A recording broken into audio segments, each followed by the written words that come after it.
Hello friends, and welcome back to another episode of Storytime with your favorite books. My name is RJ, and I'm going to take you on a wild journey through your favorite books. Tonight's episode is Harry Potter and the Prisoner of Azkaban, the third installment in the Harry Potter novel series. Mortimer?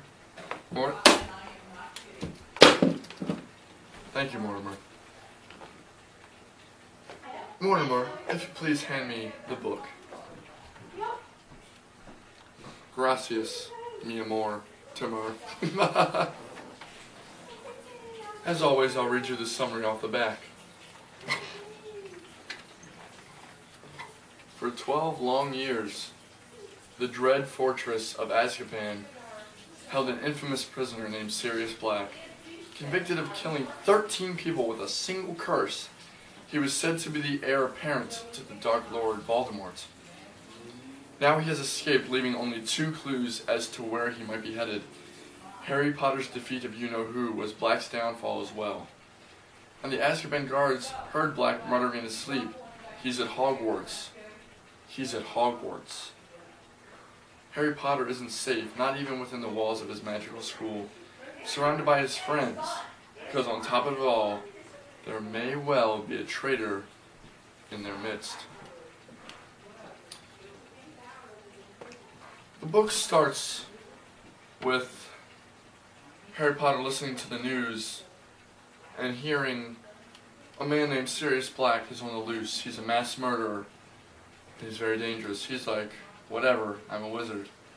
And then they get to a magic place of some sort, and Ron Weasley's dad, Arthur Weasley, the father of the 15,000 Weasley children, comes over and is like, "OMG, Harry, Sirius Black is totally a magical man, and is coming to kill you, maybe." Harry's like, "Okay, that sucks." Mr. Weasley's like, "Don't go looking for him." Harry's like, "Dude, why would I go looking for someone who's trying to kill me?" So then they leave for school, and the train stops, and on come these Dementors, which are the prisoner guards at the Azkaban prison, and they look like if you took the Grim Reaper and combined him with a scab. And then they suck the happiness out of your face, and you pass out. Well, at least Harry does. And then this new professor, named Professor R.J. Lupin, knocks out the Dementor with some silver mist, and gives Harry a piece of chocolate, which brings him back to life. Yeah, so apparently everyone hears a story. Draco Malfoy makes fun of him again. He's a little slimy jerk. Some stuff happens. Harry Potter plays Quidditch. I'm not going to explain it because you know by now what Quidditch is, I hope. Dementors knock him off his broom. His broom gets splooshed in the Whomping Willow, which is a tree which beats the crap out of anything that moves, even its own self. No nasty intended. So apparently Sirius Black is something called an animagus, which means he can turn in from human into a dog. And he's unregistered with the Ministry of Magic, so they don't know he can turn into a dog. And that's how he escaped the prison. So, and then he finds Harry Potter, and Harry's like, "I'll kill you." He's like, "No, Harry, you won't." And then Professor R.J. Lupin comes in and is like, "Don't kill him, Harry, because he's your godfather, and we're friends." And Harry's like, "Ah, crap." So Sirius Black breaks Ron's leg with his mouth, and it turns out Ron's pet Scabbers.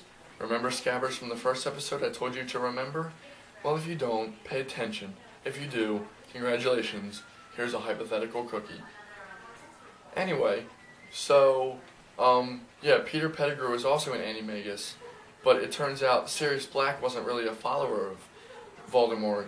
It was Peter Pettigrew, and he betrayed Harry's parents and got them killed. And then he blasted off his finger, so it made it look like he was dead except for his finger, and blamed it on Sirius, even though they were supposedly friends back in the day. Oh yes, and BT Dubs, Professor R.J. Lupin is totally a werewolf.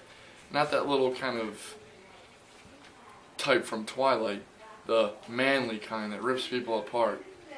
Anyway, he turns into a werewolf and they run away. Professor Snape comes and gets knocked out. And so the Dementors find them and they knock out Sirius Black and put him in a holding cell to do the Dementor's kiss, which isn't as sexy as it sounds. It's apparently they suck your soul out of your face. I don't know what it is about them and sucking face, but they do it a lot. Anyway, Harry wakes up from being unconscious for the 900th time in 3 books, and Hermione, slightly hotter in this book than in before, is like, I have this thing that is like a sand glass that turns back time. So they go back in time and fix everything so Sirius Black doesn't get unfaced by the Dementors. And Harry Potter saves the day again. Professor R.J. Lupin resigns because, do you want a werewolf teaching your kids? I sure as hell don't. He's dangerous looking. So they're all friends in the end, and like I said, another Defense Against the Art teacher gone. Draco Malfoy's still a jerk, and again, Hermione gets slightly hotter. This was another segment of Story Time with Your Favorite Books with me, RJ. I hope you enjoyed listening to me tell you about Harry Potter and the Prisoner of Azkaban. Join us next time for the 4th installment of the Harry Potter series, Harry Potter and the Goblet of Fire. Thank you for joining me. Have a good night. Don't drink and drive. And don't Dutch oven yourself in your own bed. Thank you.